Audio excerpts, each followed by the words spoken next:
Рахмат, рахмат. Мені 2 минут өчірбей тұрыңыздаршы, бір екі нәрсені айтып қалайын. Урматтуу коллегалар, мен 6-чы созуктун депутатымын. Сиздер 7-чі созув, 6-чы созуктун продуктысыздар. 6-чы созув кабыл алган мыйзам менен келип отурасыңар. Мына жерде жаңы келгениң 5 жолу депутат болгонуң деле 6-чы созуп. Алдыда көп ашуу бар, көп тайгак жолдор бар, көп кууш жолдор бар. Көрөбүз. Кимиңер канчалык болот экенсиңер. Алдыга жол көрсөтө албаган кечегини чукулайт. Кечеги менен күрөшөт.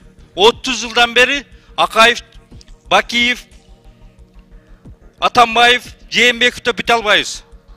Жок, алар кетти. 7-чи созуп бүгүн, 6-чы созуп кетти кече. Мына эртең кыйын болсок, эртең көрсөтөлү өзүбүздү. Бүгүндөн баштап. Не кыласыңар 6-чы созупты? Кыйын күндөрү 6-чы созуп. Силер барыңар үйүңөрдө жатканда мыйзам талаасына ушу өлкөнү алып келип, жаман болсо дагы, жаман көрүнсө дагы, ушул президенттик шайлоону, парламенттик шайлоону өткөзүп, мына силер келип отурасыңар. Жетет. Кыйындыгыбызды мына эртеге ашууларды көрсөтөлү бири-бирибизге.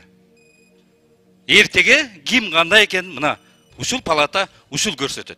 Барыңыздар, кимиңиз кандай мыйзам, кимиңиз кандай сүйлөп, кандай добуш бердик. Алдыга карап умтулалы. Болду чукулашканды. Жетет. Рахмат. Процедурный 6-чы микрофон. Урматтуу коллегалар, мен жазылдым эле. Компьютердин ар жакта, бирок сүйлөп алайын. Кечиресиздер, мен мага айтылган сөз боюнча чыгып коеюн дедим, айтып коеюн дедим. Мен чыксам болмок, мен дагы болом депчи.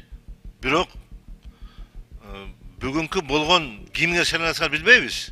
Бирок эртең кандай шайлансаңар, иштей албасаңар, жогорку кеңештин аброюн көтөрө албасаңар, ошондой болуп кайра алабыз жумуштан силерди дагы. Ошондуктан азыр боло электе бизге мугалим болуп, биз боло электе бизге акыл үйрөтүп, боло электе биздин аброюбузду тебелбегилечи. Силер мындай кылып атасыңар, шашпагыла, киргенден чыга албай каласыңар дебегилечи пока. Биздин силерде эле укугубуз бар, туугандар. Шашпай тургула. Спикер болуп отургула, андан кийин сүйлөшөбүз анан. Боло электе силер биздин басынып атасыңар. Шашпагыла, мындай баскыла, туура кыйгач баскыла депчи. Андай болбойт. Ошондуктан суранып кетем силерден. Бүгүнкү күндө азыр кимдер болосуңар дагы, ошол мына Алтынбек илим жакшы айтып атат. Кечөөңкүнү кайра айтып бербей 6-чы кылышты. Болду, кетти алар, бүттү жок уже. Келди эми алдыга жылалы эми. Регресс болуп тура бербей, прогресске барбайлыбы кичине бир аз? Рахмат.